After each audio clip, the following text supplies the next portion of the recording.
Hi friends, இந்த video நம்ம பார்க்க போகிறது பார்த்தீங்கன்னா ஜொமேட்டோவில் ஆர்டர் பே மாற்றம். ஸோ ஆர்டர் பே மாற்றம் அப்படிங்கிறது நீங்கள் எதிர்பார்த்த மாதிரி ஜொமேட்டோவில் ஆர்டர் பே அதிகப்படுத்திருக்காங்களான்னு கேட்டிங்கன்னா கிடையாது. அதே மாதிரி குறைச்சிருக்காங்களான்னு கேட்டிங்கன்னா அதுவும் கிடையாது. இப்போ 2025 என்ன ஆர்டர் பே கொடுத்துட்ருக்காங்களோ அந்த ஆர்டர் பே தான் கொடுத்துட்ருக்காங்க. போன 2024 கடைசியாக அட்ஜஸ்ட் பண்ணாங்களா அதுலேருந்து அப்படியே அமௌண்ட் போய்கிட்டு இருக்கு. அப்புறம் என்ன ஆர்டர் பே மாற்றத்தை பற்றி பேச போகிறேன்னு கேட்டிங்கன்னா, ஸோ உங்களுக்கு தெரிஞ்சது தான், நமக்கு ஒரு ஆர்டர் அசைன் ஆகுது. அந்த ஆர்டரில் பார்த்தீங்கன்னா முதல்ல வந்து நான் பார்க்குறது ஆர்டர் அமௌண்ட் தான் பார்ப்பேன். நீங்கள் ஆர்டர் அமௌண்ட்டை பார்ப்பீங்களா இல்லை எதுவுமே பிக்கப் அண்ட் ட்ராப் கிலோமீட்டர் பார்ப்பீங்களான்னு தெரியாது.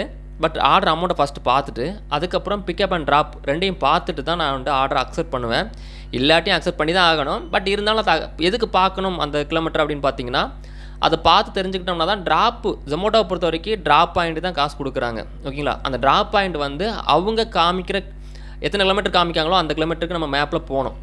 ஸோ மேப் வந்து ஒரு ஆர்டர் நம்ம எடுக்க வச்சுக்கோங்களேன். அந்த ஆர்டருக்கு வந்து நம்ம பிக் பண்ணதுக்கப்புறம் இவங்களுக்கு காமிச்சிருப்பாங்கள்ல, அந்த கிலோமீட்டரை விட நம்ம கம்மியாக போயிருக்கலாம். ஏன்னா அதுக்கு 2 வழி இருக்கலாம், இல்லை 3 வழி இருக்கலாம், இல்லை ஒரே வழினா பிரச்சனை கிடையாது. இல்லை 3 வழி காமிச்சதுன்னு வச்சுக்கோங்களேன். ஆப்பில் வந்து நம்ம ஏதோ ஒரு வழியில் போகணும் வச்சுக்கோங்களேன். அதுக்கு கம்மி பண்ண அதாவது அதை காமிக்கிற தூரத்தை விட கம்மியான தூரத்துக்கு போய் டெலிவரி பண்ணிட்டோம், ஷார்ட்கட் ரூட்டில் போய் டெலிவரி பண்ணிட்டோம் வச்சுக்கோங்களேன். நமக்கு அமௌண்ட்டை வந்து கம்மி பண்ணி விட்ருவாங்க. காட்டின அமௌண்ட்டை விட கம்மியாக இருக்கும். நம்ம என்ன பண்ணுவோம், டிக்கெட் ரைஸ் பண்ணுவோம், இல்லை டிஎல்கிட்ட கேட்போம். அவங்க சொல்லிடுவாங்க, நீங்கள் வந்து ஆர்டருக்கு காமிச்ச கிலோமீட்டரை விட கம்மியான தூரமாக ட்ராவல் பண்ணியிருக்கீங்க அப்படின்னு சொல்லி டிக்கெட்டை க்ளோஸ் பண்ணிடுவாங்க. டிஎலும் வந்து அதுக்கு ஒன்றும் பண்ண முடியாது அப்படின்னு சொல்லி முடிச்சிருவாங்க. அந்த அமௌண்ட்டு நமக்கு கிடைக்கும். ஸோ இதுதான் வந்து இன்னொரு விஷயம் பார்த்தீங்கன்னா, அந்த என்னை பொறுத்த வரைக்கும் பிக்கப்புக்கும் காசு கிடையாதுன்னு சொல்லுவாங்க. ஆனால் பிக்கப்புக்கு காசு எப்போ கிடையாதுன்னு பார்த்தீங்கன்னா, நீங்கள் small pickup 2 kilometre 3 kilometre pickup போட்டு ட்ராப் வந்து காமிச்ச கிலோமீட்டர் நம்ம போகிறோம் வச்சுக்கோங்களேன். அதுக்கு வந்து கிடையாது. பிக்கப் வந்து அதிகமாக இருக்கும்.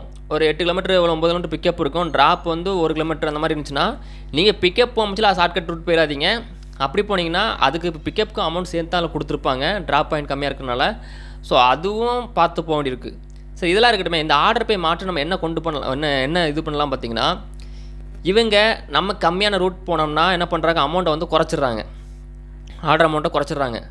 அப்போனா ஒரு ஆர்டர் அசைன் பண்ணால் 3 இப்போ 2 வழி இருக்குன்னா 2 வழி, அந்த 2 வழிக்கான அமௌண்ட்டு இந்த வழியில் போனால் இவ்வளோ அமௌண்ட்டு, இந்த வழியில் போனால் இவ்வளோ அமௌண்ட் அப்படிங்கிறது இவங்க என்ன பண்ணலாம், அசைன் பண்ணி காமிக்கலாம். இல்லை 3 வழி இருந்துச்சுன்னா அந்த 3 வழி இருக்குது, அந்த வழியில் போனீங்கன்னா இவ்வளோ அமௌண்ட்டு, இந்த வழியில் போனால் இவ்வளோ அமௌண்ட் அப்படின்ட்டு ஸ்க்ரீனில் ஷோ பண்ணுங்கள். அப்படின்னா என்ன பண்ணுவாங்க, எல்லா வழியும் பார்த்து போவாங்க. ஆனால் வந்து இதில் என்ன சொல்கிறது, இப்படி காமிக்கும்போது 3 வழியில் யார் அதிகமாக நம்ம போகிறது பார்த்தீங்கன்னா, எது ஹையஸ்ட் தூரமாக இருக்கோ அந்த வழியை பார்த்து நம்ம சூஸ் பண்ணி போவோம்.